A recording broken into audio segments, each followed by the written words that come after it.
If I could tell you what it really feels like, do you think that it would change a thing? Do you think that it would change a thing?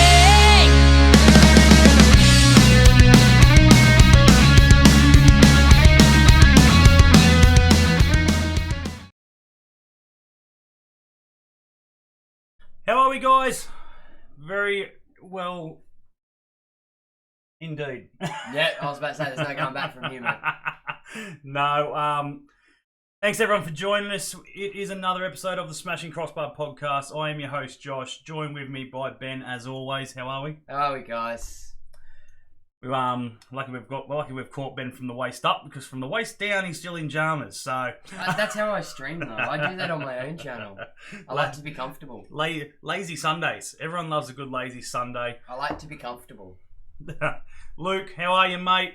Thanks for joining us today for the I think we're up to episode 11 now. I think that's about right. Yeah, I think that's what I put We'll it as. stroll with it. So pretty much on today's show, we will talk about obviously the game that was yesterday. We will talk about the coaching appointment, but not appointment.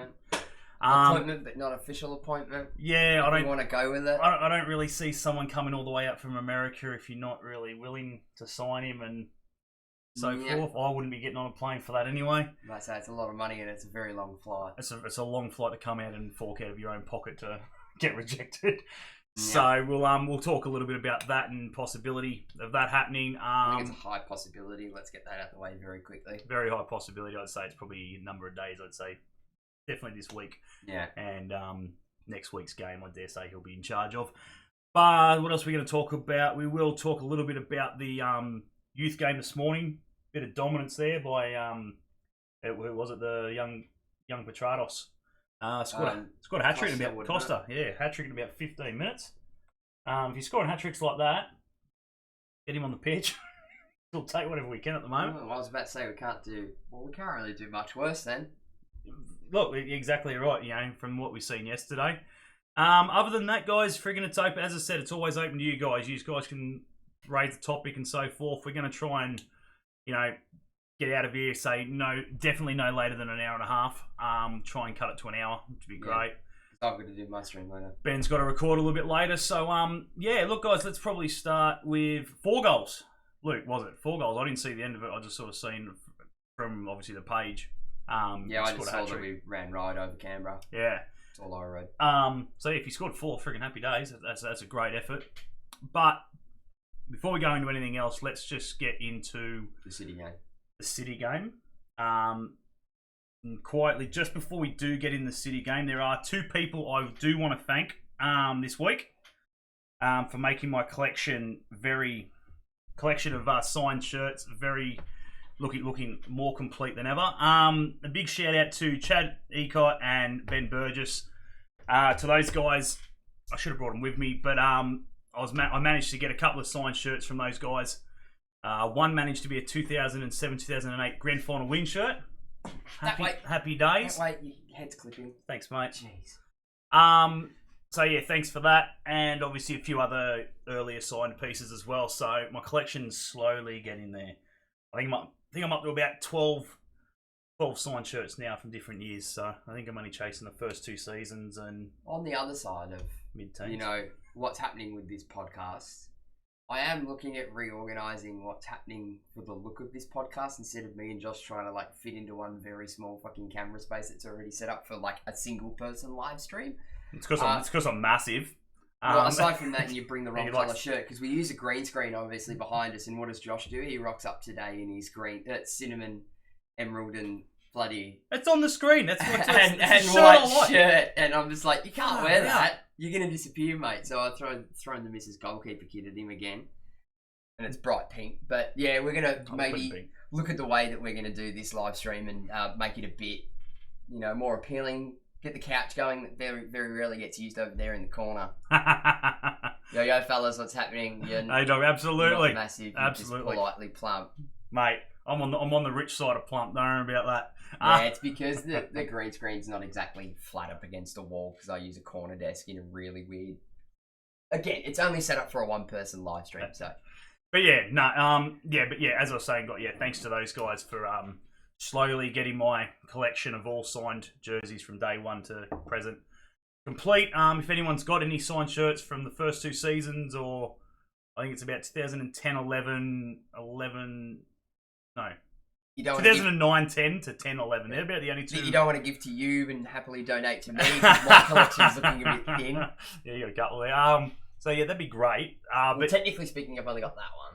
We won't go into that at this point. But who we got here? Thanks for the shout out, Glad. Eagle! To help out, yeah. You'll catch my 50 shirts soon. If anyone's going to catch his 50 shirts, it's me. They might not all be signed, but I have probably within the realms I'm catching. Yeah, you got plenty of non-signed shirts. That's damn well for sure. But yeah. So 50 signed shirts. Is that 50 signed shirts, or is it just 50 shirts in general? That's the question. One of the only shirts that I don't have because I didn't like it when we first released it was the black third kit. Which one? I don't have any black third kit. Yeah, no. These are all signed. Oh. Have you got the inaugural season? Have you got the inaugural season? That's the one. That's the killer. Do you have every RAF kit? Yeah, as far as I know, I'm one of the only people that has a full collection of RAF kits. Yeah. Well, Chatty's well and truly in with the. He's in with the in crowd at the Jets, so I'd be surprised if he didn't have a doubles. I reckon. So if you got doubles, I don't think I've got any doubles. No, I don't think I don't. Aside from the Hunter Ports one, but that one's I've got a signed one and an unsigned one that I wear. Yeah. I'd be interested to start collecting the women's kits too. I have all RAF jerseys. There you go. There you go, mate. This one's a particular favourite of mine. Yeah, it's that is one of the nicer ones. That is one of the nicer ones. I will say that's one of the nicer I think ones. I saw one yesterday too. There was, yeah. Because I wore my other RAF one, the Leadman blue RAF one, yesterday. Yep. Anyway, we're going to dissect into this City game. Ben and I were unfortunately enough to be there to witness another loss. 3 games in Melbourne. And we went to and we've been to the 2 that we lost, not the one that we couldn't get to won. The first one against Western United. We win. Get to the last 2 and we get beat. Maybe anyway, it's an omen. Yeah, maybe that's what it is. Yeah, maybe we need to stop. We flew up to Newcastle and we won. That was impressive. Oh no, we drew. We drew against Perth. We drew. That's right, bastards. So we haven't seen him win yet. I have a RAF jersey too. I'll send it to you later, Ben. Oh, legend. Thanks, Aiden. Anyway, what I was going to say. So let's talk about this City game. Where do we start? Lads? I'm going to open up to you guys where we start. We could obviously start from performance. What do we thought of the lads? To be fair, from where we were sitting and how much I was actually watching. Yeah. I woke up this morning. Yeah. Didn't remember a hell of a lot. And no, I was not drunk either. Yeah, look, it was. There just wasn't a lot that stood out that sits in the back of the memory to talk about. Like, even though I'm sitting there going, right, I need to remember specific things for the podcast tomorrow. Nothing. It's just a blank. It's just a blank. There's definitely some things that I can remember. Aside from the fact that Dimmy played like trash. Kianowski's worst game I think I've seen him play in a long time. You've said that twice this season already. And this is the worst. It was terrible. Dimmy didn't have a flasher either. I think I might have gone a bit harsh on Dimmy. It's not that he played trash. His lack of defensive work rate in comparison to previous weeks was obvious. He plays trash. He played trash in my opinion. 100%. Ben was bad. Yeah, Ben was really bad. I didn't pay too much attention to Canada, to be fair. Oh, I was spending a lot of time. Every touch was shot. I was watching a lot of Steven Jakovic. Oh, you've got to just to make a point of it. What? That if you don't actually physically, if you don't actually notice him, if you don't actually just take everything. I spent the entire first half just purely watching Steven Jakovic and what he was doing. I made a point of it because again, he does a lot of work, but people are very quick to scream at him because they think he doesn't do a lot of work. But that's sort of his job. Like, he didn't have much it's not that he doesn't do a lot of work. It's just unsung. He didn't have much to do last night. Again, it's so hard. The boys.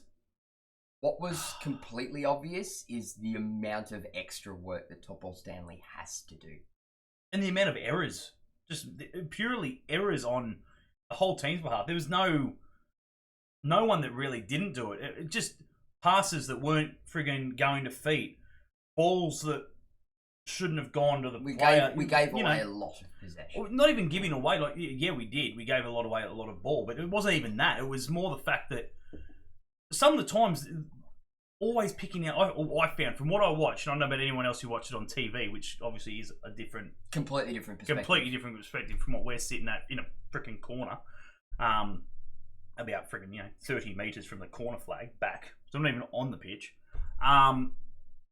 Just so many errors in judgment. Ball going far left or whatever it was when it shouldn't have gone far left. It should have gone down the right.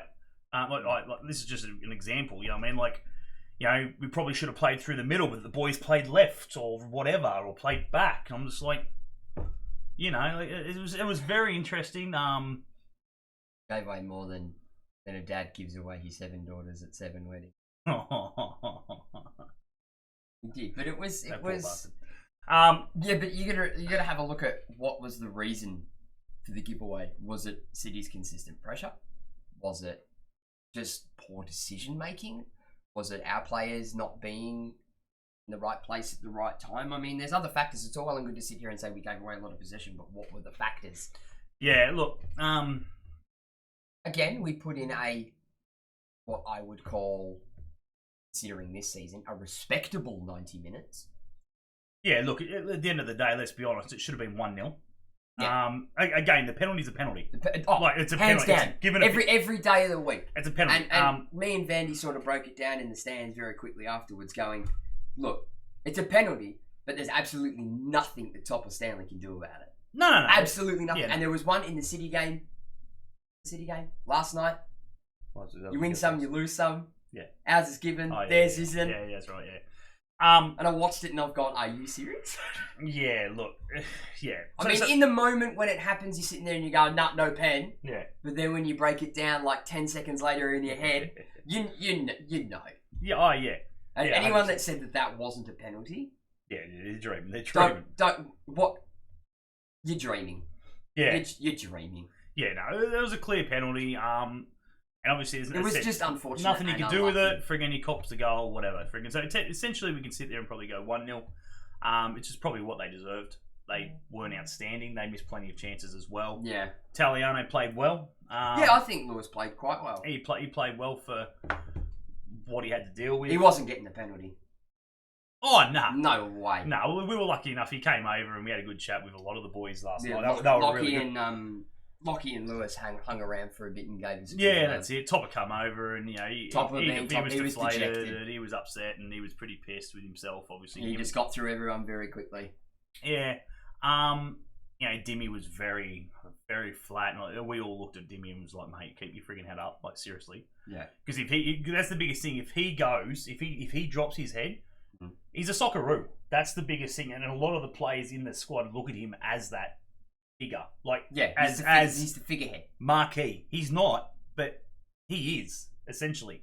You've represented Australia by playing for the Jets. Yeah. So, and when he's not doing his job or he's not doing it where he's been previously, it affects the whole squad 100%. Especially trying to get into the Socceroos midfield, which is already quite congested as it is for positions. Yeah. Did we chat to Burnsy? No, again, he didn't come over. Neither did the girls. Yeah, we're not going to get into the girls, but yeah. I wanted to chat with the girls. Oh, yeah, whatever. Yeah, that's it. And they had plenty of time to come over, the girls, but they didn't. But no, Burnsy still did not come over. Don't ask me why. Not sure. But anyway, it's starting to irritate the shit out of me. But anyway, Taliano was good, absolutely. What was the other one I was going to say? He's hoping bloody Redenton friggin' gets a sign in at Reading because he wasn't missed. Not at all. I was happy for him to stay there. I think Arroyo played well. Arroyo played well, but not in the position that he's playing, if that makes any sense. Okay, so he lines up as a striker. He didn't play well as a striker. He played well as an attacking midfielder. Yeah. Again. Yeah. Look, it's hard, man. And I've said it. I've called for it for the past few weeks now as well. Give him a run at attacking midfield. Yeah. It's not the worst decision. If he's going to come back, and I've said it before, if he's going to get frustrated very early on and come back to get the ball, give him the opportunity to play as an attacking midfielder then. Yeah. Or, as I was discussing, I don't know who I was talking to about it last night. It might have been Dale. Play him as a false 9. Yeah, we play with wingers, whether it be Fitzy or Hoffy. Yeah.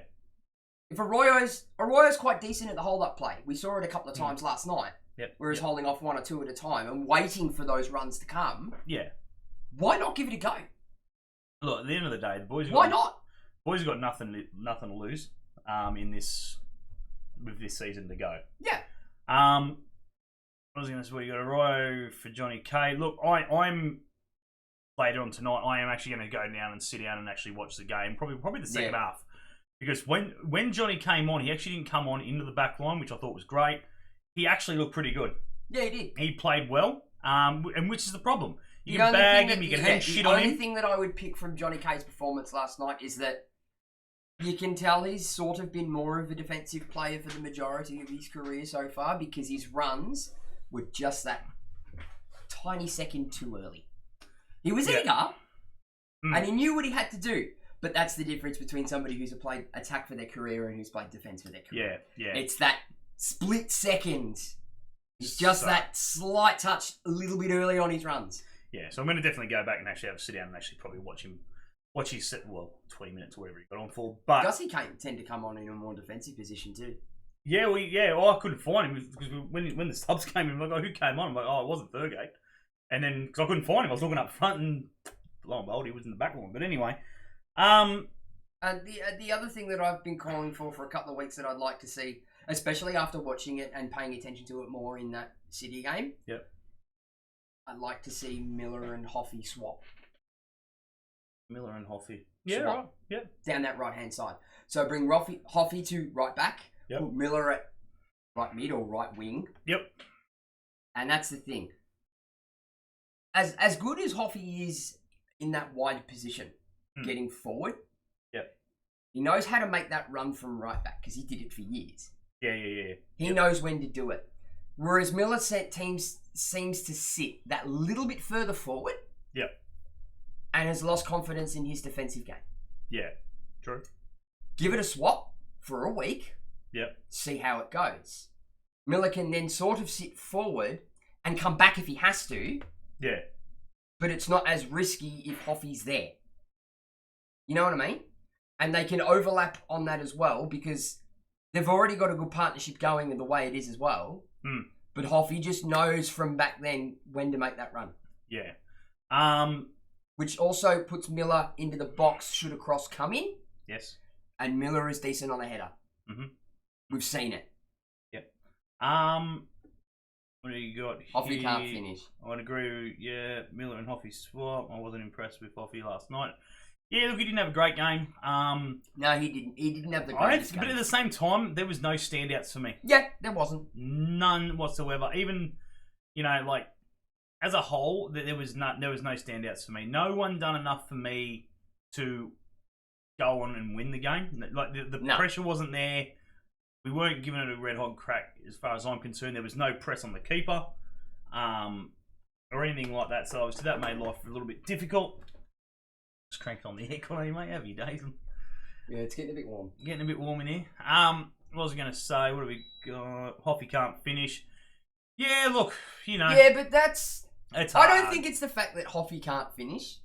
I think it's very much the fact that what Hoffy does prior to his finish puts himself in a position where it makes it a hell of a lot more difficult for him to finish. Yeah, but see, I'm not frigging giving him any leeway now. He's played up front way too. He's played up there enough times. There, he should be burying goals. You know what I mean? Yeah. Like, love the bloke and everything else, but he needs to be finishing goals like a frigging prone striker who's been playing striker for 50 if he years. wants to sit in that position where it's almost when the ball comes into the box, he's sort of there as a poacher. And it happened sort of last night when we scored that goal, but it was called offside. Or he was sitting ahead and that ball went through and he went to run and he left it because it was going out. Yep. He's always that one that's going to sit on the last line of defence and hang off the shoulder. Yeah, look, if you're going to do that, that to me is a poaching striker. And grab the scraps. But he's not even poaching. He's missing easy chances. That's the problem. And that's the thing.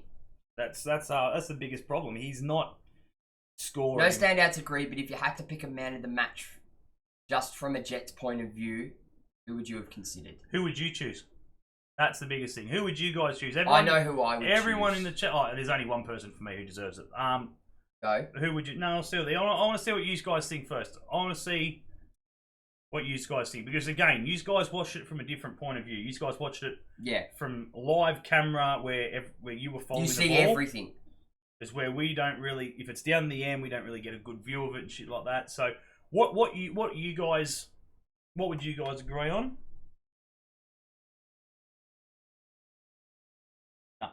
But close. What was I going to say? What do we got here? Either Italiano or I hate to say it, Arroyo. Don't hate to say Arroyo. Arroyo again didn't play a bad game. He just wasn't playing the position that he's here to play. Yeah, look, I don't think Arroyo had a bad game. I don't think he had a great game. Arroyo is very hard, and it's very hard to watch for me to watch him play. Now that from what, as I said, we've sat down and Laurie, in the first episode of the season, Laurie came out and he stated, "Watch this bloke run. You put a ball over the top and you watch him go." I haven't seen one ball over the top, and I haven't seen him motor at all. There were balls over the top last night, but they were diagonal balls to the wing. Especially in the first half, we saw a lot in the first half an hour. Yeah. Look, I'm not doubting that he's not fast. He's Panamanian. He should be as quick as run silk. for days. Yeah. But I haven't seen it. We haven't. I mean? If he's fast, and from what Laurie was saying, he's like lightning, and he'll just go. He's the one man who should be on the keeper's ass every time he's getting the ball. And that's the thing. If that's the case, why aren't we exploiting that? Exactly. So why what aren't we playing to that? So what do we got? A-Dog's gone, either Italiano or Ryan. Luke, mate, which one? Are you going for one of them, or you got your own? I've got mine, but clearly Josh doesn't agree. Chad, who you got, mate, if you're still there? So, but, both. So you reckon one of those two would have got it, righto? Message retracted. So, that's what Naboot used to do.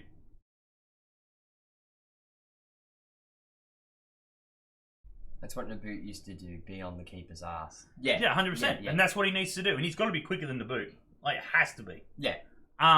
Okay, so you're looking at one of those two. Who you got? Who's your man of the match? And this is purely based on what I saw last night. I'm going to give it to mine to Topo. Right. Because after watching it again last night and paying a bit more attention to him, he does do, since Bogues is out, a lot of work. He's doing 3 different jobs. And I made a point about it last night when we were watching the game. Yep. There was a section where him and Jackson were both in line with each other. Jackson backed off. Yep. And Topor went wide. Yep. Jackson is the younger and the fitter of the two. Why did he choose to not chase that ball down, especially when he was the one that gave it away? Yep. Why was he not to chase it down, and why did Topper drag across? Yeah, look.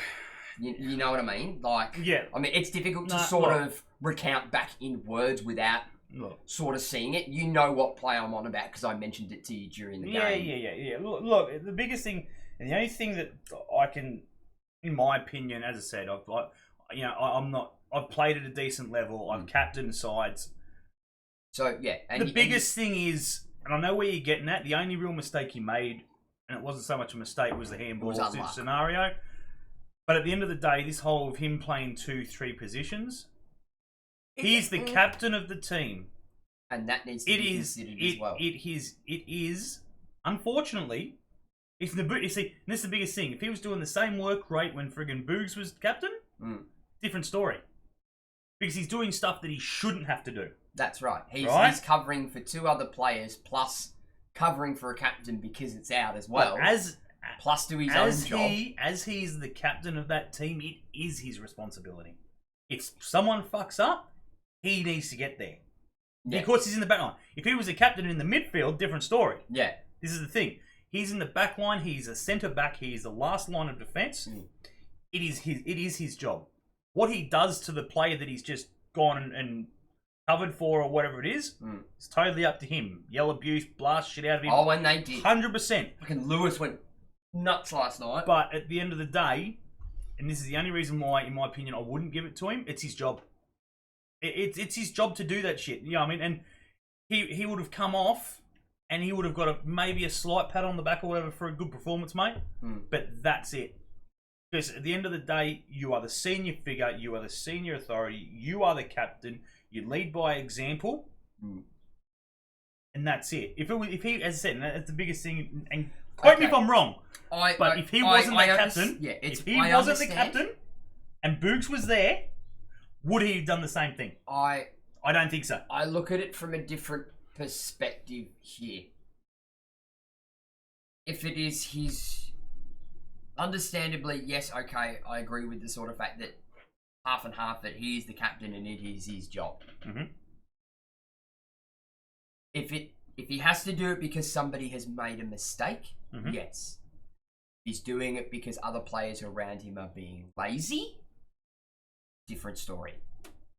No excuse. There is a difference between a player who is being lazy and a player who makes a legitimate mistake. Yeah, but then that's the thing. And I look at the fact of last night, a lot of it was more laziness than mistake. Yeah. Boys, jump in on this if you want to jump in on as well. Like, don't, yeah. But I'm saying, Again, that's just my opinion. But what I'm saying, and this is the big thing, like, you're right, per se, but as I'm saying, he's the captain. It's his responsibility. If people are lacking in that department, he's the captain. And again, it is his job to get a rocket up their ass and do so. And if he doesn't do it, if the game ends and he's put in that work rate or whatever it is his job then to go back to the coach or whatever it is and speak to the coach and go, this is bullshit. Yeah. I've just friggin' covered 4 people's positions because they're friggin' too lazy. I'm more than happy to go tell them, but maybe we friggin', you know. Well, here's the other thing. Does Topper have too much pride in himself that he won't go to the management side and say that? And just suck it up and do it? Or... He probably won't now, because Deansy's not the coach. Yeah, so... If it was Merrick still, yes. But if that's the case, and he's not going to say it because Deansy's only the interim, then it's going to continue to happen. Because, I don't think Topper's going to be the one to pull him aside and grab them by the scruff of the neck and go, "Oi, I'm sick of cleaning up after your mess." Yeah, 100%. Sort of thing. And that's what he should be doing, yeah. And what was the other thing I had in my head bouncing around as well? But here's the thing. Although Topper is doing all that extra work, if a goal does get conceded because of him having to cover somebody else because in the realm of laziness and not genuine mistake, it is his responsibility. The fans are always the ones to friggin' shoot him in the foot first. Yeah. And it's like, no, don't look at what happened then. Have a look at what happened to have caused that. Yeah, but it's very... They look at 5 seconds before, not the 15 seconds prior.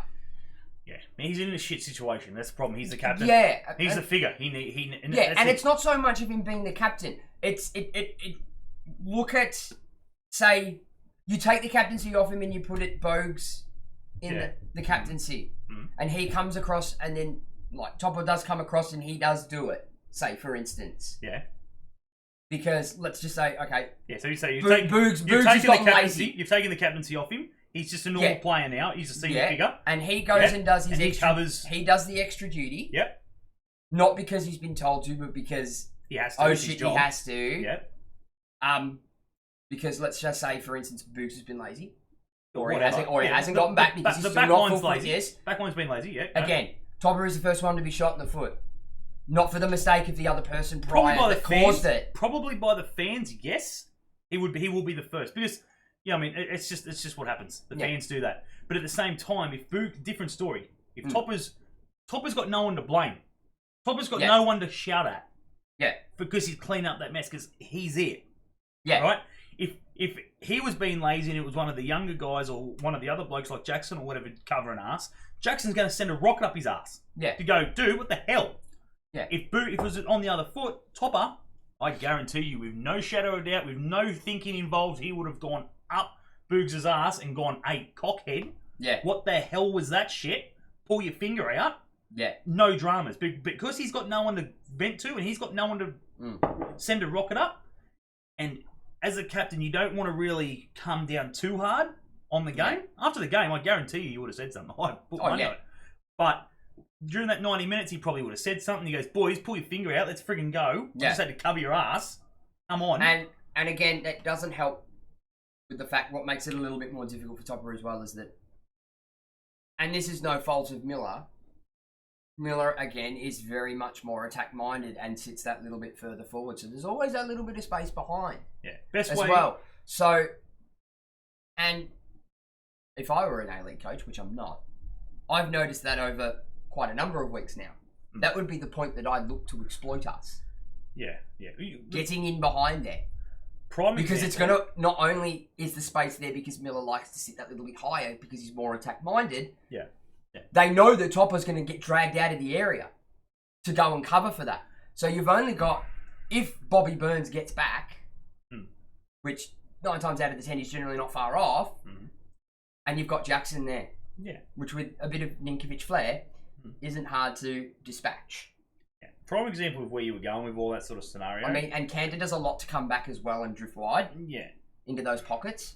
As a non-captain point of view, the best way you can describe that, and I don't know if you guys seen it, but there was 2 incidences in that game where obviously the first one, actually I'm not going to go first or second, so I can't remember which one came first or second, but there was one where the ball came into the box, Italiano friggin' called for the ball, Miller got in his road, he fumbled it, and friggin' nearly lost it, and friggin' probably could have gone to another goal. Italiano friggin' then shoved a rocket straight up Miller's ass. Oh yeah. And told him to virtually get out. Yeah, be in your which spot. is what you would do. Why? Because one, he's not the captain, and friggin' who he's talking to, Miller. So he's gonna launch a rocket up his ass. Yeah, I don't know which one the other one is. And friggin' the situation, obviously, him being the goalkeeper, and when he's called for the ball, leave it. Yeah. Whatever happens then is on him. If he fumbles it, then it's not his problem, not Miller's problem. The other one, obviously, with Bobby Burns in the scenario. When Bobby Burns played the ball back, actually it wasn't Bobby, it was Kanarowski played it back to Lewis. And friggin' he tried to play out to Bobby, and Bobby friggin' lost his shit. Yes, because Bobby was facing the goal. He lost it. Bobby went absolutely ape shit, and good on him. Yeah. For friggin' firing a rocket, because I would have done the exact same thing if I was in his situation, because he just put him under so much pressure when there was no need for it. Yeah. But Lewis just should have thumped it up the pitch. But again, it's that mentality where if that was Topper Stanley who played that ball to Bobby Burns, I guarantee you he wouldn't have fired rockets up friggin' his ass. No, guaranteed. He may have nicely said it. Yeah. Dude, what the hell? You just put me under a bit of pressure. Hey, let's just hoof it next time. Yeah. It wouldn't have been in the arms moving and the friggin'. And it would a little bit more of a different situation when it's coming from Topper Stanley as well, because it's more likely to be side on, not from back to front. Yeah. And because Lewis, being the goalkeeper, has the entire view of the pitch, Bobby Burns can see nothing. A, he's the last man, and B, he's facing Italiano.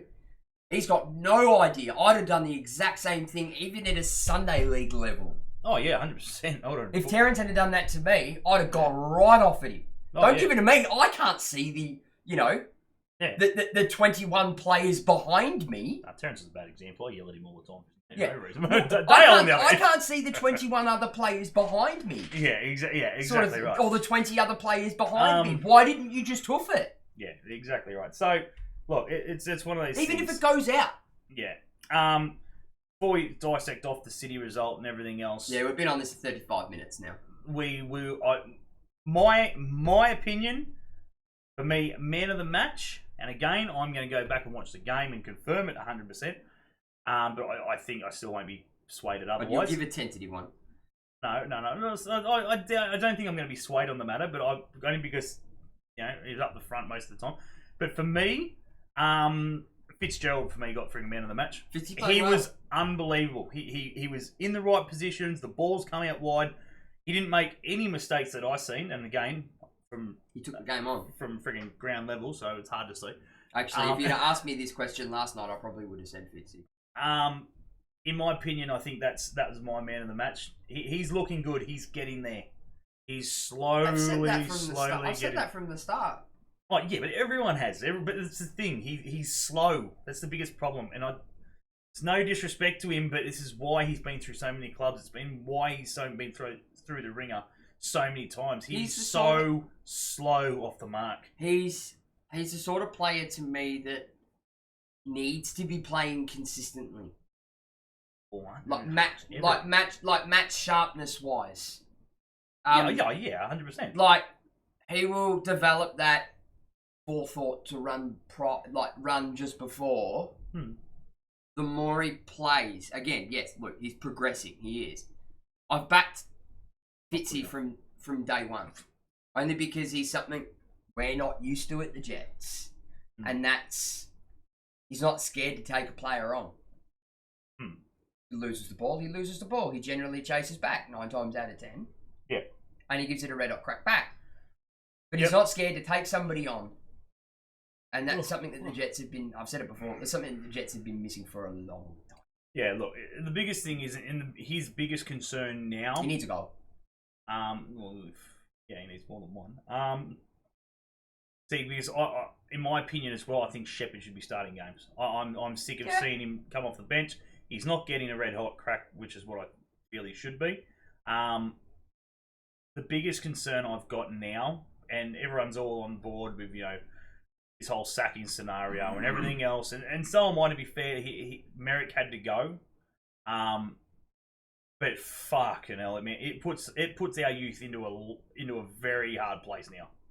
Because you now have, and we are now slowly dissecting off the City game into the coaching scenario, where we'll say 80% confirmed that we're definitely looking at this Carl Robinson bloke from Vancouver, Welsh international, played games in the Prem and everything else. Played over in America. He played he played with Timmy Cahill in his last season at Red Bull in New York. It's now a situation where we have no idea. Will it be a good thing for the club going forward? Possibly.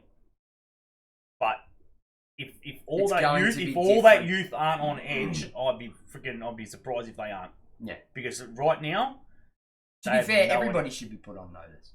Oh no, everyone is on notice. I guarantee you. After watching that performance, I hope Laurie got his signature before he watched that game, because holy shit, it could have been friggin' very. Roll up your sleeves, mate. Don't think I friggin' really need this shit right now. Don't think I need this shit right now. Flight back to Vancouver sounds pretty good. So it's going to be interesting to see what happens in that scenario. But they're just about to start their season, if not just started, because they run. They run calendar year. Yeah, they are March. March they start. Yeah. So they're about to go in March. I think I do have a smidge of shit here, which I sort of we're both on our phones at the same time. Fantastic. No, that's all right. I'm just confirming here. So definitely, it was at Wolverhampton there for a while. Youth, Sunderland, Sheffield United, played Norwich. Would he have managed Benny Abini at Vancouver? Well, he's been there for a long time. So was it Beanie prior? No, he's been there since 2013. So I dare say he probably did for a season or so. The biggest interesting thing is, I wonder if Wes is in his ear, because he would have played with Wes. There you go. Yes, he did at Norwich. Yeah, that could have been how we got. Definitely would have, because he was on loan at Norwich from 2005 to 6, and 6 to 7, which is right where in Wes's prime 10-year decade. So he would have definitely played with Wes, so that's an interesting thought to see what's going on there. Don't mind me. He's reading. He's chipping. So, what are your thoughts, lads? what are your thoughts on the situation? Like, in my opinion, he was at the game. Yeah. He was at the game with Laurie. That, to me, is signed, sealed, delivered. Like, I don't see him not being our coach. But what are your thoughts? Well, he's been out of a job since 2018. Yeah, but I don't think he would have been out of a job, per se. He probably wasn't being coach. He's probably been frigging director of sport. American League or something. He would have been out of work. But, what are your thoughts? Is he the right man? We were looking, obviously, at people like, Farfetch, Spengler, and Ericsson. Obviously, you like some friggin' Never gonna happen. Oh, but whatever. If your CEO tells you that friggin' he's had his name's on the friggin' thingo, he's a contender. Yeah. You know what I mean? Like, so we were in talks with him, obviously. He's still quite young as a manager and a person who's not unfinished playing football himself. Maybe we. How old is he? He's only 43. Yeah, 43. So he's going to come in as one of the younger ones. The A League. To the A League, yeah. Look, it's going to be interesting. Yeah, even though he might be quite young as a manager, he still oversaw Vancouver for 5 years. The biggest advantage he's got, and it's not a bad record. Biggest advantage. People are whinging on the group that his record's not that great. It's not that bad. Biggest advantage is it's not that he bad. was in America at the prime of American football. Yeah. He helped develop that. So he knows what it's all about. He knows what it is. The Whitecaps have generally never been a top contender in the MLS it doesn't matter about who. No, but Vancouver's premise, and I know this from doing research on Vancouver for years ago, like doing FIFA stuff. Their entire premise for the past 10 years has been nothing but youth. Yeah. Because Vancouver were there to build the basis for the Canadian national side. Yeah. That was the plan. But yeah, like after managing like 207 odd games, like you've kept yourself in the job in an MLS that a team that is generally mid to lower mid table, and you're keeping that mid to lower mid table consistent. That's not bad. I mean, you look at some of the money that does get thrown around in the MLS. I mean, they don't have Zlatan Ibrahimovic to bang goals in for fun. They've never really had, your major sort of marquees that your bigger US clubs have. They don't have a Bastian Schweinsteiger in their midfield, or a Timmy Cahill or a Brad Wright Phillips or whatever. They are a mid to lower mid club in that league. So to get the stats that he does have, it's not bad. And again, the MLS, you got the people that look at the stats. It's all well and good to sit there and look at the stats as well, but the way that the game is played in the MLS to the way the game is played in the A League, it's completely different. Like it's like people that turn around and go, you've got a manager that's got Serie A experience and La Liga experience and Premier League experience. And, out of all those statistics, it gives you an overall win percentage value. Yeah.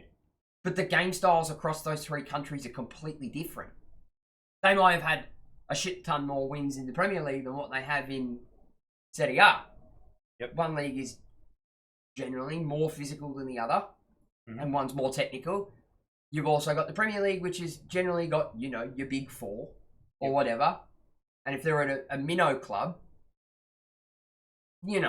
there's that, you might get the odd shock win, but you don't walk into the game going, right, I'm manager of Watford at the moment and we're going to smash City.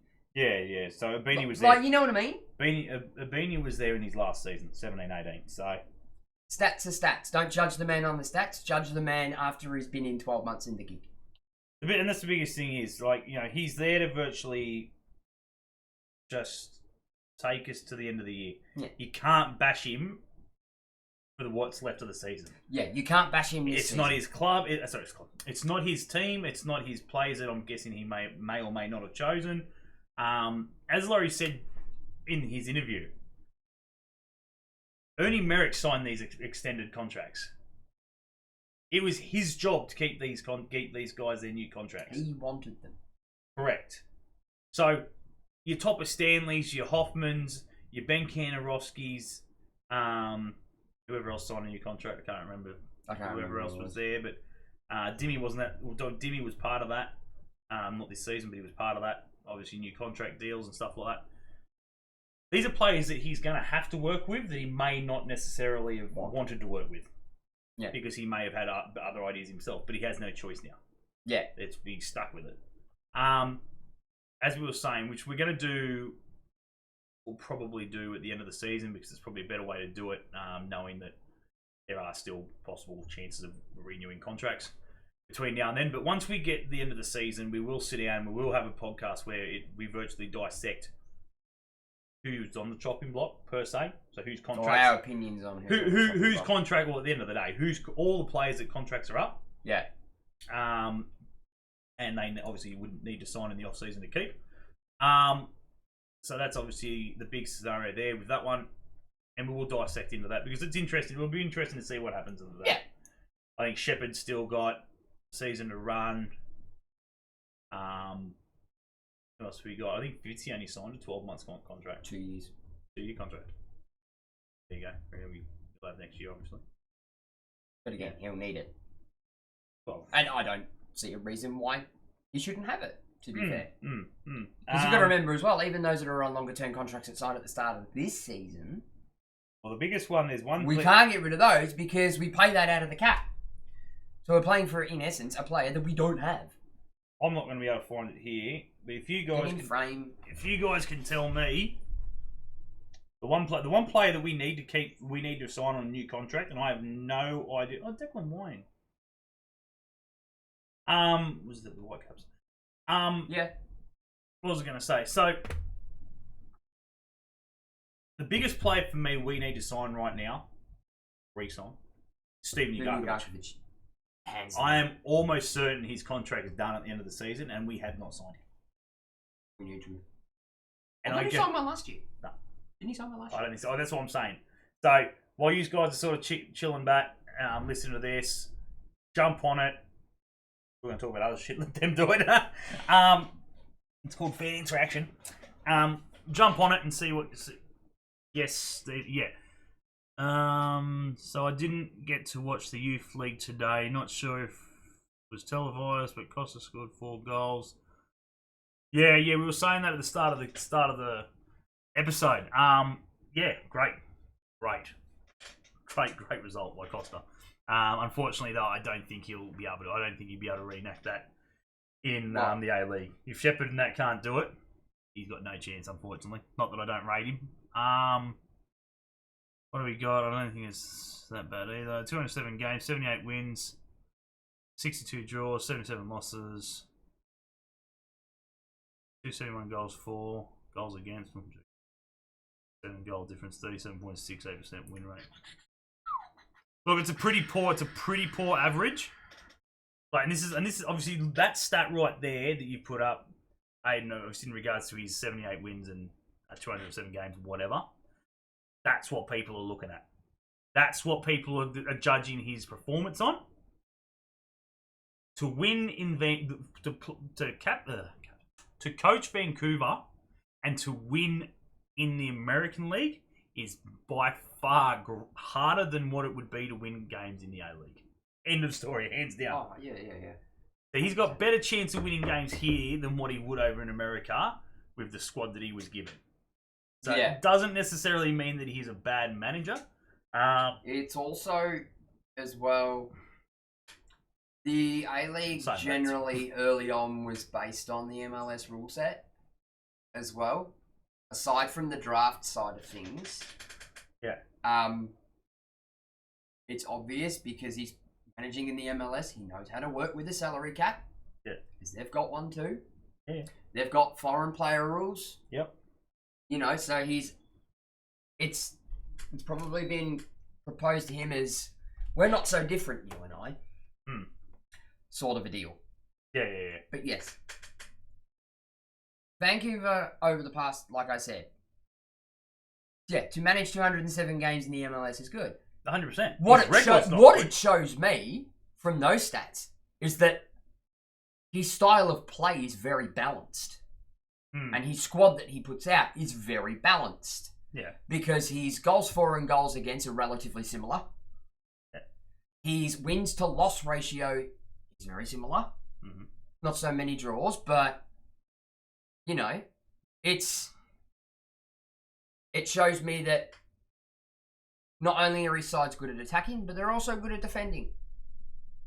Mm-hmm. There is a balance there. It's when we're hiring managers that have got more, like, heads and shoulders more losses than what they do wins or draws. Yeah. That and a goal difference that's feral. Yep. Like, he's got a goal difference of -7 after managing 207 games in the MLS.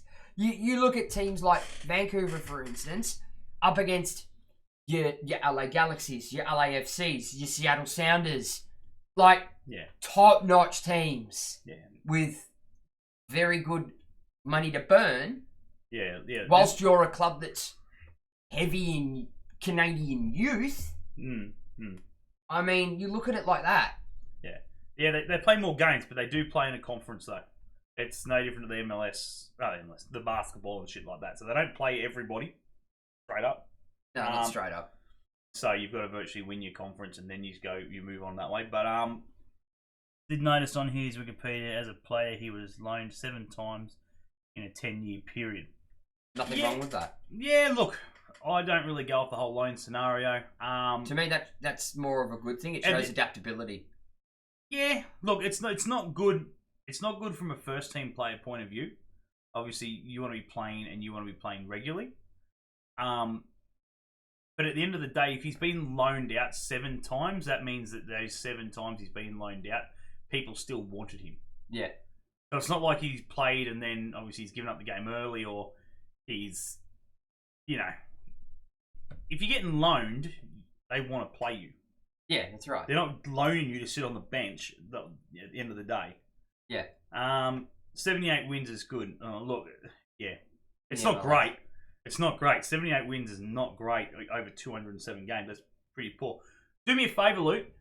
Bring up Ernie Merrick's stats. That would be interesting. Because what? He's just done over 300. Yeah, in the A League. Do you look at it that way? This bloke's 41, and he's coached 207 games. Ernie Merrick has been in the A League for over a decade, and he's only just notched up 300 games now. Yeah, but the MLS do play a lot more games than us. But that doesn't matter. I want to know his percentage. I want to know Ernie Merrick's goal difference, or goals for, goals against. 62. Let's have a look at, out of his 300 games, how many games has he won? That's the biggest thing. And as I said, the league is the league's completely different, 100% different. Some of their flights would be like going from Perth to New Zealand. Takes forever. And so that would be interesting for me. That would be an interesting read because, as I said, Merrick's done 300 games. How many games of those 300 has he won? Has he won over 50%? Oh, I'd say so. He hasn't won over 50% of his games. Are we talking about win percentage per club? Look, okay, so out of 329 games that he has managed, he's won 135, drew 66, lost 128, with a win percentage of 41.03. Win percentage of what? 41.03. To 37.68. That's not that crash hot. But again, you are being one of those people that I'm telling not to be. Don't look at that number. No, but it doesn't matter, Ben. You look at that number. Look at it. 37.68%. I'm not saying that's a shit number. No, it's not. I'm saying he has coached nearly as many games as Ernie Merrick has in half the friggin' time. Yeah.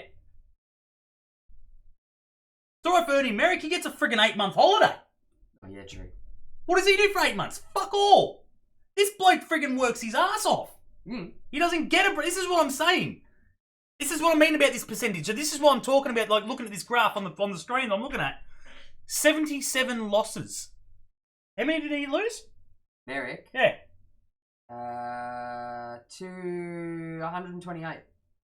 128.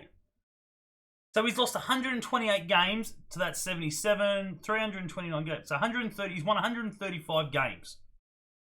See, the best way for it's not that I crash have high. to put this into a grid and sort of average it out. Yeah. So if I can drop Ernie Merrick's complete games down to 207 and do an average of all his win, draw, loss, Correct. and win percentage across the even amount of games. Correct. That would make it a lot easier. But just it would also give us an easier picture too. Yeah. But in saying that, by looking at the stats that I can see here on Ernie Merrick's statistics, I'd go so far as to say that if I drop that average down to match Carl's, Carl's would be higher. Carl's win percentage would be higher than Ernie Merrick's. But this is what I'm saying. At the end of the day, this is what I'm saying. Just off that, we're going to go break it down. 329 games to 207 games, right? Over the span of over a decade. Yeah. Well, when you're looking 2005 to 2020. Right. So 15 years. Yeah. He's been coaching for 7 years. This Carl bloke. And his win percentage is 4% difference. Yeah. 4%. So this is what I'm saying to you. Like, it is so different. This bloke is not going to know what to do with himself come frickin' April. May. End of May. He's not going to know what to do. He gets from May to friggin' the end of October. Yeah, Aiden. His worst team was Wellington. Yeah, and the Jets was, I think it was his best side so far. I can't remember. Close between them. It's victory. close to victory. Have to be close to victory. Victory. No, ours is better. 45.90 for us and a 43.53 win percentage for victory. So and this is what I'm just saying. This is what I'm getting at. The whole scenario of obviously you can't go off that stat per se. But if you were to go off that stat, how old's Ernie Merrick? 67. 67. So you count the time that Ernie Merrick's been out of the game for compared to this bloke. He's coached. He's coached. We'll go just over. He's been managing over 100 games less than this bloke. And this is in since A League times. Everything prior to A League has not been. No. So you know what I mean? Okay, put it in perspective. He's been managing longer than we've been alive. Started his Merrick. He's been managing since before me and you were both born. Yeah, correct. And to be 4%. 87.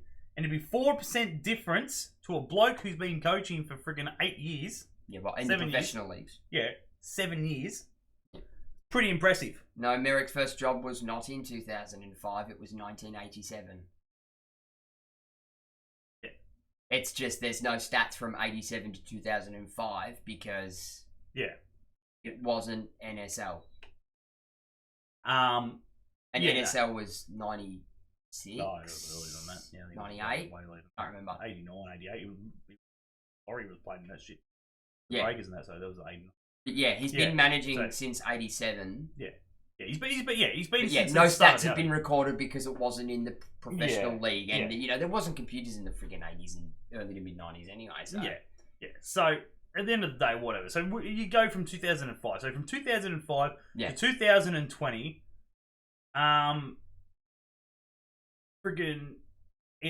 he's been coaching for in the A League. This bloke's been coaching for 7 years.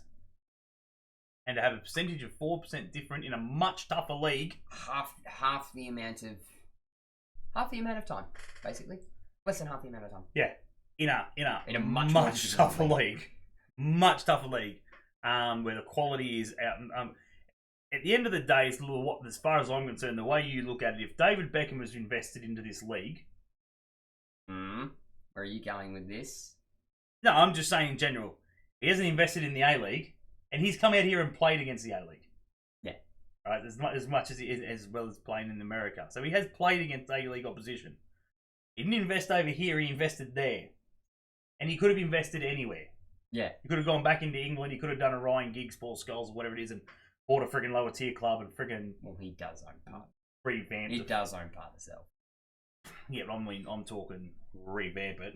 Not just No, leave it where it is, it's nice. he bought a share in Salford. Not as much as what the other guys have, but he bought it like 2 years after Class of 92 jump.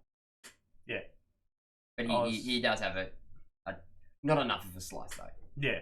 Yeah, he played against us. Yeah, I was there. I was there. I got a shirt signed by David Beckham at that game. Good. But we're not going into that now on this podcast. I was going to say, but yeah. So look, it's going to be interesting to see what he does. Yeah. At the end of the day, the fans just can't bash him this season. Let him get through the season. Let's see how his preseason goes. You guys get down to the trainings and stuff like that a lot more than we do. I'd go so far as to say that we can't bash him for the next 12 months or halfway through next season. Look, yeah, you'd love to say that. He's a coach. We've said this is why America. I won't bash him halfway through next season. Yeah, but it doesn't matter. But again, I don't wear rose tinted. But it doesn't matter. Sorry, Jets fans. Yeah, but it doesn't matter, mate. Like, at the end of the day. Yeah, but you bash away. I'm not quick to jump. Whatever. Oh, whatever. But it doesn't matter. You bash away, whatever. At the end of the day... Agree, Luke. Give him a shot. At the end of the day, freaking... He's a coach. They get bashed first. We've been through this. Yeah. Let's not go through this again. He's going to get bashed if he's not winning games. It's that simple. Yeah. And I'm not going to sit here and say that I'm not going to bash him and shit like that. If he comes to this point of the season next year and he's sitting rock bottom, bye-bye. You have to. You have to. It's you know. Yes, he took on the job.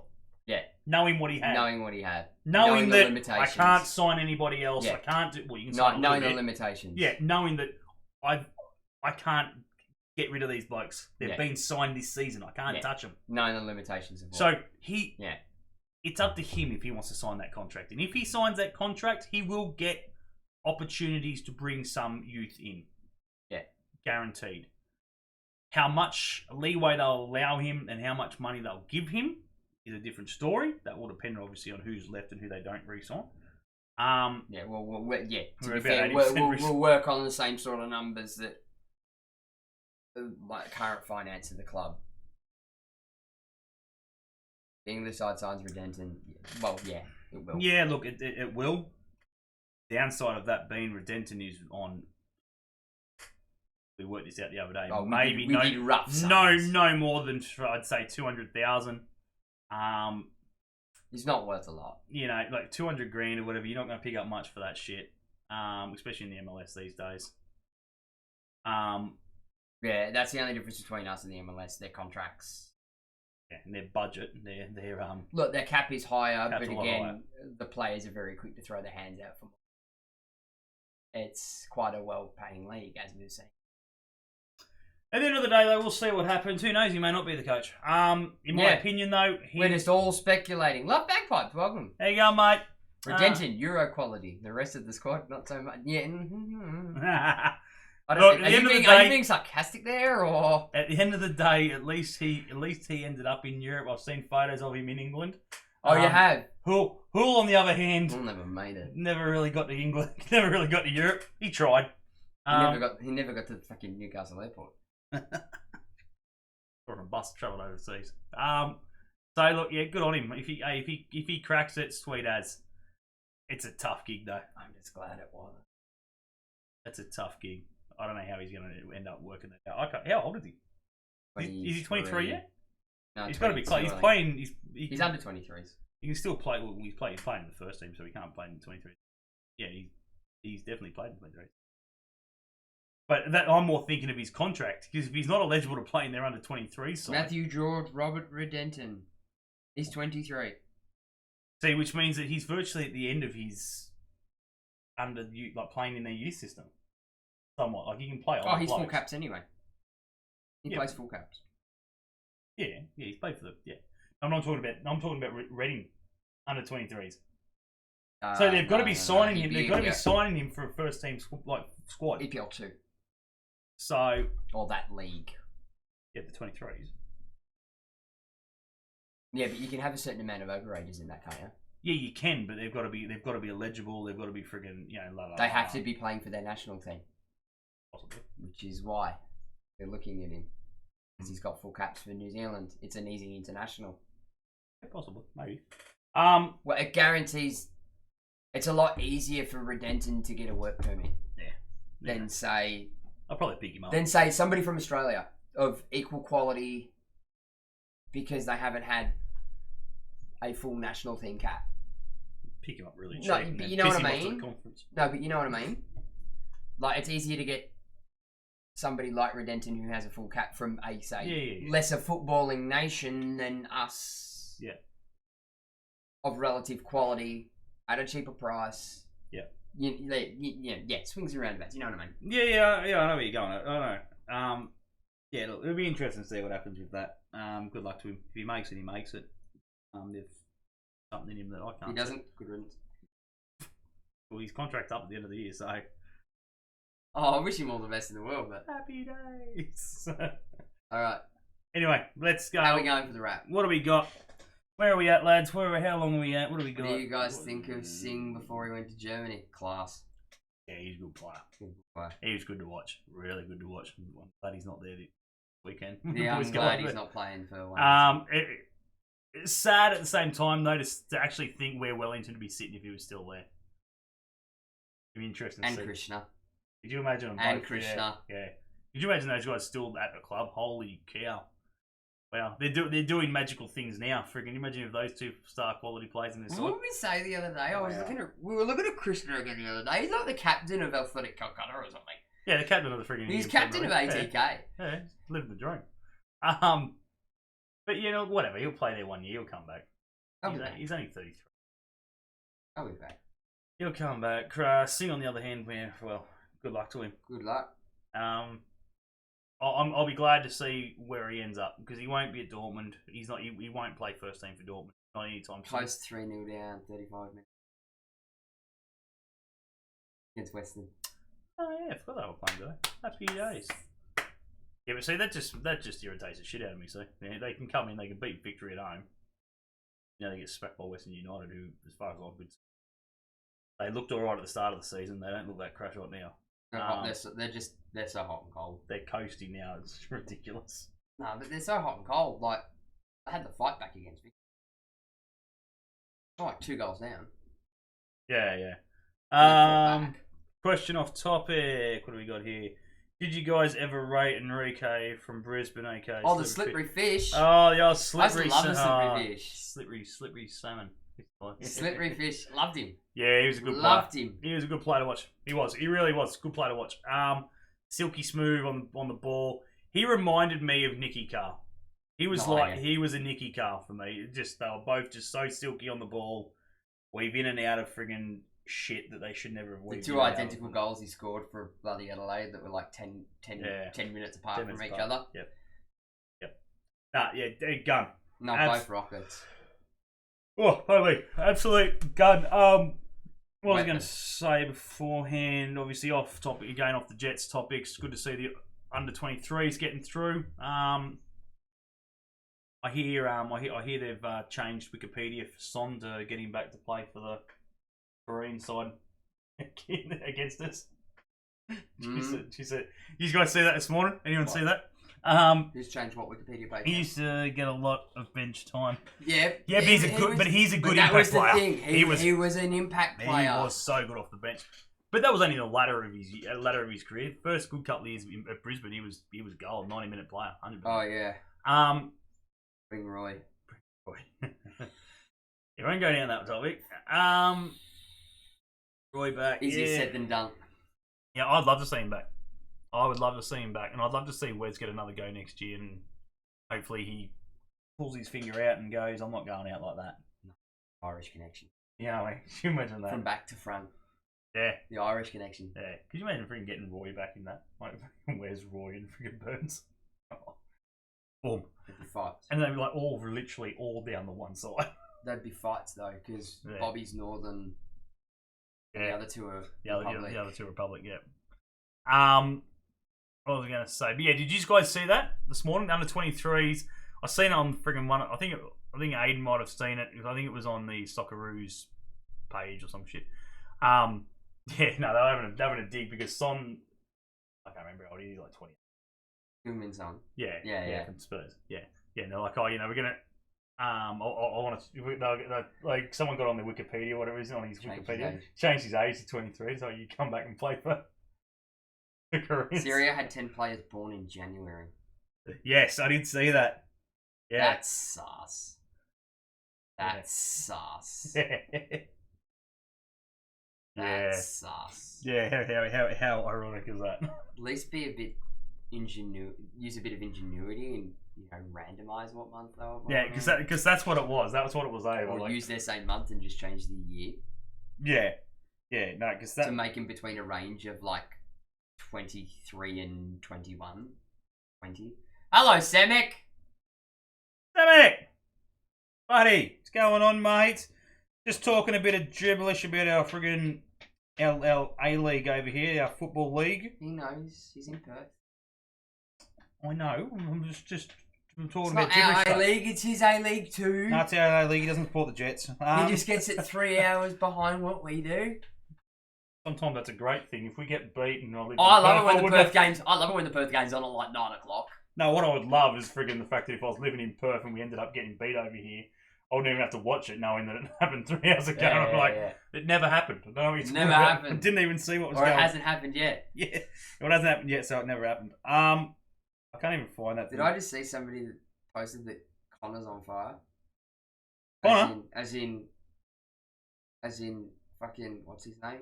Connor Payne, he's on fire. Please no. Please no.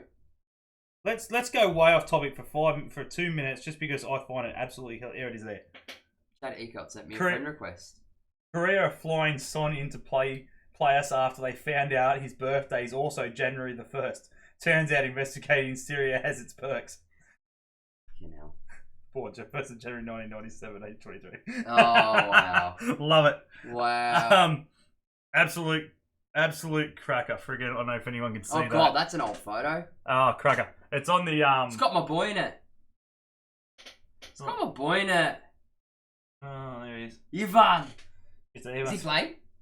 It's got Vandy in it too. Yeah, Vandy. Vandy's everywhere. Vandy just can't get enough. Vandy's just everywhere. Just can't get enough. Off 2-0. Maybe Conor McGregor. Oh yeah, is that on?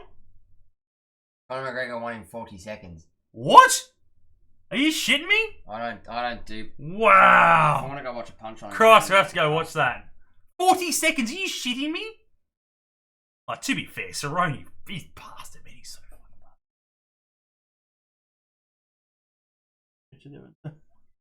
fucking bad. Alex, that was funny, guys. No joke. Far out. Wow, that's interesting to see. Oh, well, at least it'll fit nicely into a little Feel sorry for the poor fuckers who pay-per-view for 40 seconds. Yeah, I know, that's weird, exactly. Oh, I'd be flipping it. Yeah, it'd be rogue. Sorry, you get more values out of the Wiggles concert. Yeah, 100%. Totally off Jets, as I said. We're talking about the coach. We've been talking about the coach, Semic, of the Jets side. Obviously, there's a possibility that we've found our new coach and everything else. But off the A League in topic, how good a signing was Borussia Dortmund taking that friggin' Heron or whatever his name is. Eric Haaland or whatever, off Manchester United at like the last sort of minute. Comes on, 25 minutes to go in the game, plays his debut. Scores a hat-trick. Yeah, no, I watched it this morning. Wow. I watched the highlights this morning. Wow. So good. Haaland, yeah. Wow. What a gun.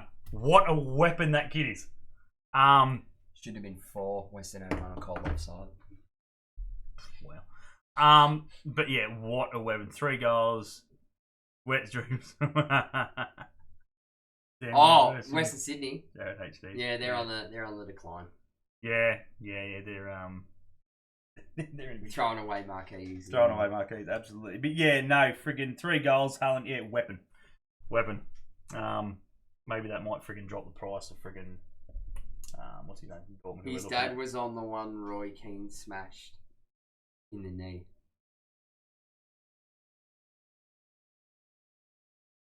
His dad was the one Roy Keane smashed in the net.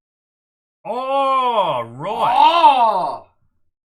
Yeah, gotcha. For it's Hallen's dad. Is that where you going? Oh, yeah. Oh, yes. No, I know the tackle. I know the tackle now. Yeah, Hallen's dad. Okay, right. Hallen's. Yeah, right. Wow. Yeah, I remember that. Everyone remembers that. Far out. Yeah, that was good. Almost as good as friggin' Kevin Yeah, right. Muscat's one at Wolves. Kevin Muscat. Wanker. Melbourne wannabe. But yeah, look, guys. As I said, it's. Yeah, I don't know. The season's dead. If anyone thinks we're coming back for finals football this year, oh wow. You're a rarity. You're a Jets fan with optimism. You've got to be Wellington next week. Before we sign off, boys. Wellington. Predictions. Trouble. Who won't score for the Jets? In Wellington? Yes. We don't play well in Wellington. No, we don't play well against Wellington anywhere. I was surprised Hallang was linked to Man U. Well, mate, the difference between signing with Borussia Dortmund and signing with Manchester United, you know what that is? It's probably his dad telling him you're not going over there. They're a bunch You know what that is? You know what that is? 8 years ago, wasn't even a choice. Yeah. You were United. Yeah.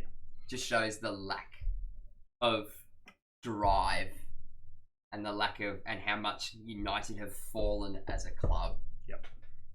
Since Fergie left. Yes, it's going to be good. I'm predicting about a 5-0 win tomorrow morning. It's going to be good. 5-0. All over it. Oh, Liverpool. Well, you've got 2 games in hand on City. Mate, we're 13 points. You're currently 13 points ahead. Come on. It's our friggin' year. For God's sake. It has to be. It's yours to lose. I'm sorry, I'm not trying to jinx it, but it's yours to lose. The way I see it, and as I said, I've never, ever... I'm a United fan. Oh, you poor boy, Luke. Oh, you can get smacked tomorrow morning. I've never been the one to say, like, even the 2014 season shit, never said it's our year. Imagine Ashley Young assisting Halland. No thanks. Well, word on the street is I saw this morning that Young might be on his way out. And that right there is depressing times at United. If your captain's wanting out, that's depressing times. Liverpool, I say 3-0 win. Who you got? Yeah, United. We're playing Man U tomorrow morning at 3 a.m. I reckon 2-1. No. Look, if Young's going to Inter. Yeah, I've seen that. If Young goes to Inter. Done to Inter. Oh, Luke. Oh, right. Okay. Honestly, if Young goes to Inter, wow. Man, they are looking really hot this year. Inter Milan. Oh, yeah. Friggin' it's good. Lukaku? Yeah, Lukaku. He's banging them for fun over there. Best decision he's done is leave. Confirmed 18 hours ago. Inter is now the graveyard for former Man United players. I wouldn't really call them a graveyard, though. They're friggin' producing magic over there. Well, Luke, you just say, yeah, Luke's the United fan, isn't he? Friggin', what about Pogba? What happens to Pogba? Does he go? He's got to be wanting out. He's got to be wanting out. Like, he's got to be, mate, shit. He's surely at the point where he's like, I'll take a pay cut. Let's get me the fuck out of here. Yeah, oh, wow. They got Young as well. That's interesting. That's good. So what have they got there? They got Young. Lukaku. They got Sanchez. Lukaku. On loan. Lukaku. Yeah, Lukaku's done deal there. Okay, so they've signed Ashley Young from Manchester United for £1.28 million on an initial 6-month deal with an option to extend for a further season. I had a heart attack when Ibra was... That was never going to happen. It was never going to happen. Oh, wow. Yeah. The deal brings an end to Young's 8.5-year stay at United. But why has he only played 5 games? 10. Has he been injured? 10. He's played 5 games all year. He played 261 times for United and was the club's captain this season, but only started 10 league games in 2019-2020. Oh, well, there you go. 10 games. He's been injured. Oh, well. So taking a punt for £1.28 million for the way they're playing at the moment. For somebody like him, mate. That's the risk you're willing to take, even if injured. Yeah. That's fucking peanuts. Yeah. That's peanuts. Sanchez is still a lump of shit. I think every Arsenal fan would tend to disagree with you. But the funny thing is, he's only on loan, so he's still going to come back to United. I don't think they'll freaking re-sign him. Look, it's going to be interesting to see what happens. I can't wait. There's so many little friggin' things. Where's Pogba going? What happens to Philip Coutinho from Bayern? Because they've come out and clearly stated they will not be signing him. Yeah. So he has to go back to Barcelona. They still owe us freaking money. For him. Pricks. Give us our money. And Barca don't want him. No, and they don't want him either. He's a flop. They want to get rid of him. See, he needs to come back to the Premier League. I think the Premier League. Coutinho. Premier League suits him. Where to put him? I don't know. I can see him going somewhere like. Oh, dude, look, I've got no doubt United are definitely up for Liverpool clash, but I see him going somewhere like a Monaco. No, don't go over there. I do. I see him going for a Monaco, especially if the rumours are to be believed about.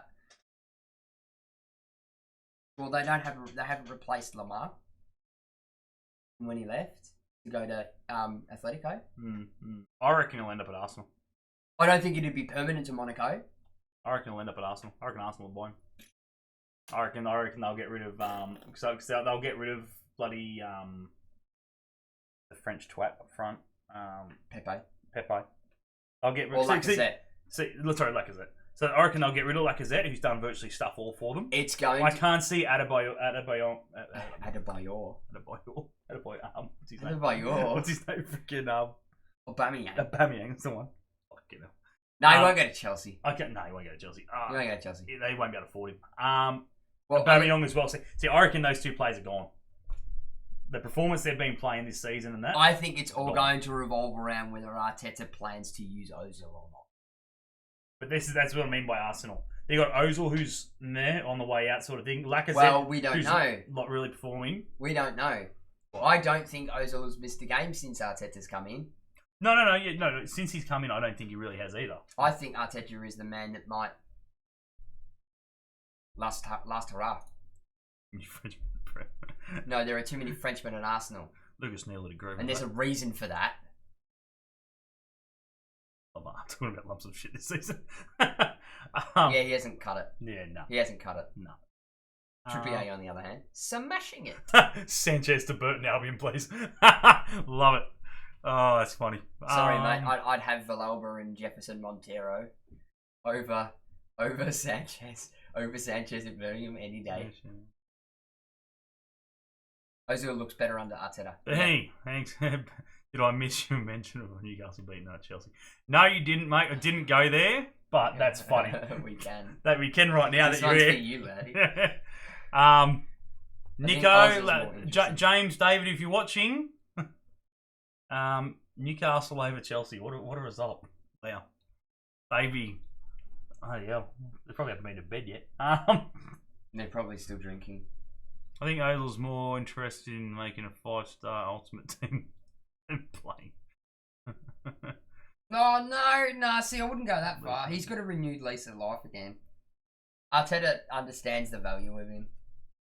He's a good player, Ozil. He understands the value of him, and he's played with him. Yeah. So he knows how to keep him under control. Shearer was buzzing. Of course, Shearer was buzzing. He's probably still coming down off the friggin' shit he was on at New Year's. That was an interesting Twitter friggin' from Shearer over friggin' New Year's. That was weird shit. Crystal Palace too. All I'm just gonna do is shake my head and go, "How did Bruce mastermind that?" Yeah, Brucey. What was the other one I was just gonna say before? But yeah, Arsenal for me. I reckon Coutinho to Arsenal. Could you imagine Ozil and Coutinho? Oh no. Oh. It'd be no, I can't. It'd be interesting to see. I can't. It'd be interesting. Not that I give a shit. So, but you're gonna go Coutinho, Ozil at the cam, Pepe on the right, and then Aubameyang up front.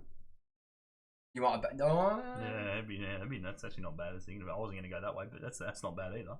But here's the thing: you've got Coutinho needs to sit. Aubameyang can play as a striker, but he can play on the left-hand side too. Correct. So I think Coutinho needs to sit like just behind. So if that's the striker. case, you keep Aubameyang, you sell Lacazette. Yes. Lacazette's got to go. He's useless. I don't rate him. I'm also upset that the mighty Macclesfield lost to Colchester. Oh, wow. What was the score? Oh, wow. Yeah, but Macclesfield are on a hot run at the moment, I think. I think they've been on a good run since the start of the season, though. What's that league? Is that League 1 or League 2? We have. I think it's League 2. I think it's League 2. Friggin' Semic. League 2. Why have Ozil when you can have Catamol? Salford beat Forest Green 2-1 2-1. with 9 men. Wow.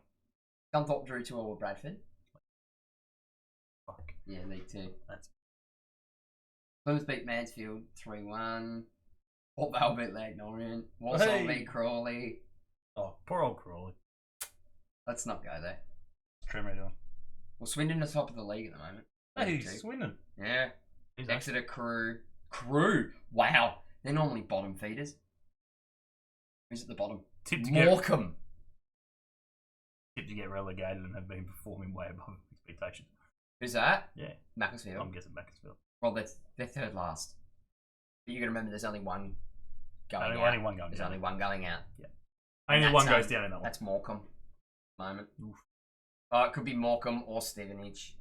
Plymouth Argyle have come back well. Plymouth Argyle have always been sort of top-ish. Semic, you and your fucking Lee Cattermole. Every single time I do a career mode and he jumps on. Oh, have you heard of this bloke called Lee Cattermole? Fucking hell. Fucking hell. Let it go. Scunthorpe sitting 14th. Colchester is sitting in 8th and they lost to Macclesfield, who are sitting third last. That's a good win. That's a good win. Could you imagine a team of Lee Cattermoles? He's used that one on me before. Oh, classic. Oh, well. Yeah, look, it's going to be interesting. You're not going on Liverpool. Screw Cattermole and Sunderland. Oh, fuck. Sunderland. Oh, man, I bet you they would have been upset in Newcastle beating Chelsea. How pissed would they been? Bolton. To be fair, though, Bolton obviously going to do the drop, though. To be fair, was it Southampton who got done by was it City 9-0 or Leicester? No, Leicester. Southampton. No, Southampton. Southampton. Mate, tell you what, those guys, they're coming back. Dude, they're in a freaking Europa spot right now. I was like, holy shit!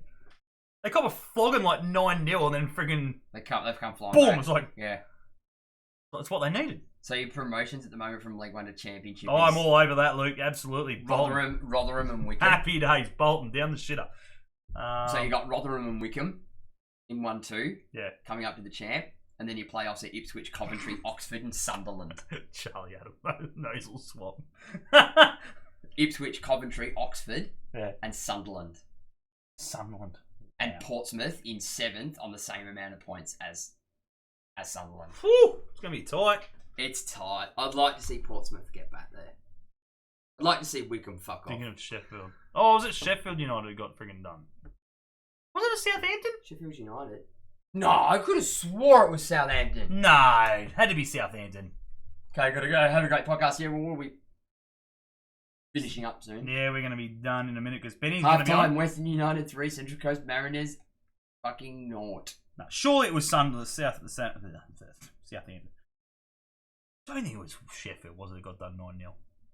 Sheffield are in the Europa spot, not Oh, not right. Oh, okay, totally. I can't even remember, to be fair. Premier League. Yeah, Sheffield and Wolves. Southampton are 13th. It was a lot better than where they were, friggin'. 4 weeks ago. As long as the Villa go down, I don't care. So Norwich, Bournemouth, and Aston Villa. Fucking, you've got to say Eddie Howe's fucking job's got to be on the line. Oh man, he's been there too long now. I think he's just he's got to be on the fucking. He's got to be not far from the chop. The biggest thing is it's so tight. Yeah. From Brighton in 14th down, they're all in trouble. Game. They're all in trouble. You know, West Ham, I'd love to start. Could you imagine West Ham getting the drop? Oh, that would be good. No, it wouldn't. Not as good as if Villa got the drop. Fuck that. Nah, Villa got the drop. Yeah, nah. Thank you.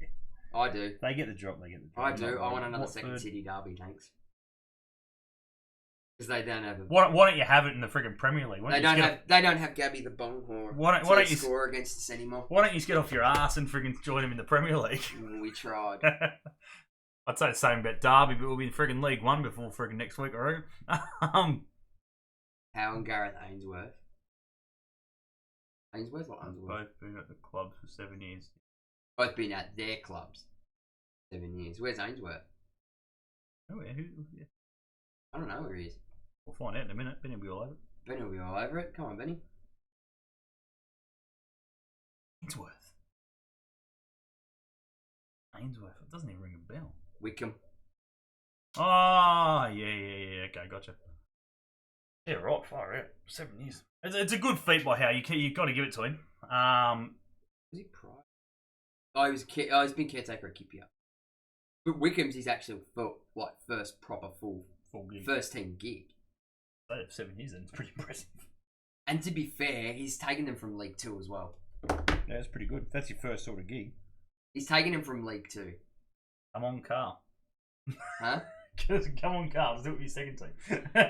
Actually, 7 he years. needed to see his percentages. 7 year friggin' romp. Oh, career.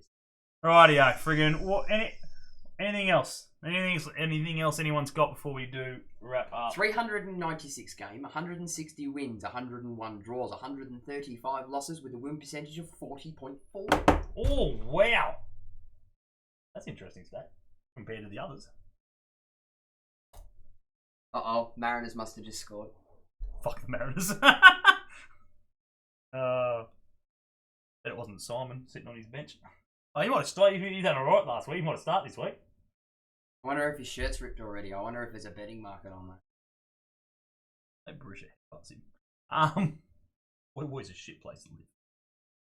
Fuck it. Oh, I can't fucking hate him. But yeah, so. Fucking hate him. Anyway, lads, we are going to somewhat wrap it up a bit. So. He's done. Who? I said he's done. I thought you said Eastern. I was referring to you. No, but I had an accent. He's done. He's done. We are going to wrap it up. Ben is going to go live in roughly an hour's time thereabouts. With some foofas. Bit of foofas. What do we got? Hope you like the signed jersey, Josh. Mate, Benny. Oh, mint. Matty Simon started on the bench. Who started up front, Jair? Matty Simon. Jair! Would you take Jair back? No. Final question. Final thoughts. No. I would take him back. No. I would take him back right now. No. I'd take Matty Simon at this rate the way we're going. At least he finishes Fucking goals. shut your mouth. He finishes goals. So does Kai Rolls, just in the wrong bloody net. Yeah. And as for you, Aiden, Luke's with me. Flaming striker. Jair Jordan Murray started up front. Oh god. Jesus Christ. And they're friggin' winning games. Anyway. What was it? Aiden put up on like the Newcastle Jets page or whatever it was, or somebody did. Somebody did. Tommy Orr is starting at left back. That's interesting. He's not there next season. He don't give a shit. As long as he's on. No, that's why he's getting game time now, because he's not there next season. Yeah. I'm a goalkeeper and scored 5 this year. Last season. Oh yeah, I'd take that. You gig down in Melbourne, mate. Come down. Better than freaking white keepers. Used to. He's having a dig at you there, Terrence. I don't have a ticket, Terrence. He freaking supports Arsenal, freaking supports Victory, and chase the girl to Cairns. Get much sillier than that. Even saved a pen. Yeah, get into it. If we can give Italiano some tips, you might have saved that one. Actually, I think Vandy was giving Italiano tips last night. Yeah. What was I going to say? Friggin'. So yeah, be sure if you guys are into your FIFA, jump over, see Ben's shit.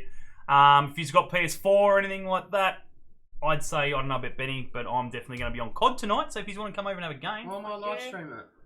Oh, you might live stream a bit of COD? Yeah. Depends Oh. on what you lads are up to. Oh. Depends on how many we have. If you're on PS4 or computer as well, PC, and you've got Call of Duty, the new one, because we can cross-play. Yeah, but we'll have to be a Discord chat. So you'll have to join the Discord. Link will be down below. Or if you can't really get into it, just message Ben, he'll sort you out. But yeah, if he's aren't doing anything or whatever tonight, and you just want to jump on that or come and have a chat with that, that's sweet. No, you add us.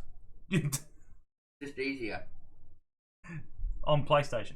I can add him. Fucking Christ. Actually, yeah, I can too. Come on, mate. Friggin' PS4, mate. Not like Xbox. I don't even know if Xbox have got like a PlayStation app. Oh, no. I don't know. I don't know. Timmy Woods. Well, just, mate, you were meant to be here an hour ago. What the hell are you doing? We're talking about Jesus. freaking MLS managers. Where have you been? Fucking Connor. Connor. What's he done now? Connor Payne? How is the Ben Kennedy going for the guest appearance? Yeah, I'm still in talks, mate. He must be pretty flat out. I've been speaking to him on and off and everything else. Oh, yeah, Conor McGregor right here. Yeah. Oh, mate, we're not 40 seconds. No, we want your opinion on this bloke, the manager of Vancouver. Yeah, quick. Because you're an MLS boy. Yeah. Timmy Woods is in the States, lads, so he may have some He's a insight. DC, yeah, Timmy's a DC supporter. What we need to know about. So we're in the middle of, we had Carl Robinson over. He's looking at taking over the Jets. At the moment. He was here last night to watch the game and so forth. He's the manager of Vancouver. Have you got any info on him, or do you know about him, or what do you know about him? If there anything at all. While you do that, while we get that quick information, I'm just adding you Ben now. Yeah, so am I. If I can remember how to do it again. How do you do it again? Oh, you're there. There. And then add. Oh. Mr. Underscore, what are you, mate? I got 6 requests. Oh, I got plenty of them from. Yeah, but they're all those bot girls. Chicks. Yeah. They're all those bot girls. Mr. Where are you? No place Mr. found. Underscore Duck. Why aren't you? Oh, there we go. Duckford 01. It's a soccer ball. Is it? Yeah. Is it? What? If he accepts, he'll accept. It'll be the one with the bloody football. I don't know. We've sent you a request. If you're a soccer ball, if it's a soccer ball, sweet as. Yeah. We'll work it out. So yeah, what do you know? know? Earthquakes for the win. Yep, soccer ball. But yeah, Timmy, what do you know about this Carl Robinson? Carl at the Western United game with Laurie. Oh, they're down here in Melbourne, so. I'll be getting just probably showing scouting. Melbourne, just showing around Melbourne, I suppose. Showing around the A League. Yeah. As many games in Why as you not? can. Yeah, why 100%. not? But yeah, Timmy, if you know anything about Carl Robinson from the Whitecaps, managerial, what's his play style like? Well, the Whitecaps was the second worst team last year. Well, yeah. Yeah, we know that they're not sort of the upper echelons of the MLS. Again, we're not looking at that. It's more what does he sort of prioritize when it comes to transfers? What sort of a manager is he? Is he balanced attacking, defense wise? What's he like as an actual coach? What's he like in the media? Again, there's a lot of stuff that we don't get to see over here, but he's linked heavily with us. He's here at the moment. Well, the Whitecaps was the 2 worst. It was the second worst team last year. Yeah, right. Fantastic. Does well with a thin squad, apparently. Things are going from bad to worse. Yeah. Well, it's thin, all right. Yeah, I'm sure his thin to our thin might be a little bit different. Yeah, but the Whitecaps are generally, again, I'll say it again, they're more a youth-orientated outfit. But I don't get much Whitecaps coverage here. 3,000 miles. Yeah, no, we figured as much, but I think they're in the opposite conference to you anyway. Yeah, no, we just thought we'd shoot. Oh, lads, can we say Newey is the loosest city in Australia? I forgot. Yes. I remember you mentioned it to me. Yes, but no, Melbourne. It's got to be. All right. You've asked. I will hit up Dill and I will try and get him on the show. It's going to be painful, but I'll do it. And I will ask him off random topic, and just go, hey, Dill, is Newcastle the loosest city in Australia? I'll do it. I'll hit him up. All right, we'll try and get him on. He had Alfonso Davies. Yeah, we are aware. We are aware. Yes. Right, I'll hit up Dill. He's going to kill me coverage for sure. There could be no podcast the week after that. He can produce players. These players. Yeah, right. Very good. I'm fine with that. Oh, yeah. Hopefully you can find them. Right, we've been going for an hour and 40 minutes now. Right, Time to anyway. wrap this bitch up. Yes, I'll be streaming in about 50 minutes. No worries. Righto, guys. Be sure, Benny, we've added you. Anyone else who's on PlayStation or PC and has Call of Duty wants to jump on, be sure to hit us up, just message us or whatever. No dramas, we'll sort that out. Josh will sort it out because I'll be streaming. Won't be able to. Yeah. And if you want to jump on Ben's and still have a chat about random shit, no dramas at all. Dill got so drunk at one game he didn't recognise me. I'll be streaming after you, Benno. I'll be probably streaming for like the next 6 hours, Timmy, so just do it when you do. Don't try and work around me. Yeah, no, for Christ's sake. I'll have yours up on a phone or an iPad or something. We'd be here for about watch time. We'd be here for about 6 more hours if I told you all the stories that fucking Dill was drunk.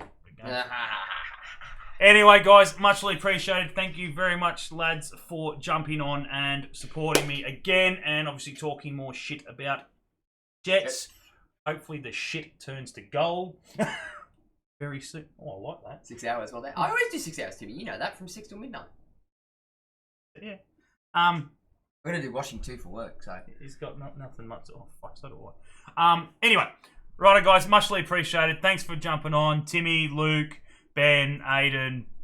Who else was on? Bagpipes. Benny. Who else was on there? There was someone else. Samek was there. Love Bagpipes. We said. Lukey. And anyone else who was watching there. Bloody Chad. As well. Thanks, guys, for jumping on. Everyone else who was listening in. Be sure, jump on, say good day. We talk shit, we'll talk whatever you want. Bring up a topic, we'll sort it out. Doesn't always have to be A League or Newcastle Jets, because we haven't got much to talk about the Jets at the moment. we don't like to repeat ourselves. Righto, guys, much appreciated. We'll speak to you later. Thank you very much. Go subscribe. Go listen to Benno up at about 6 o'clock. We'll catch you later. See you guys. And we hate Coast Scum. Coast Scum. There you go. See you later. Fuck off, Coasties.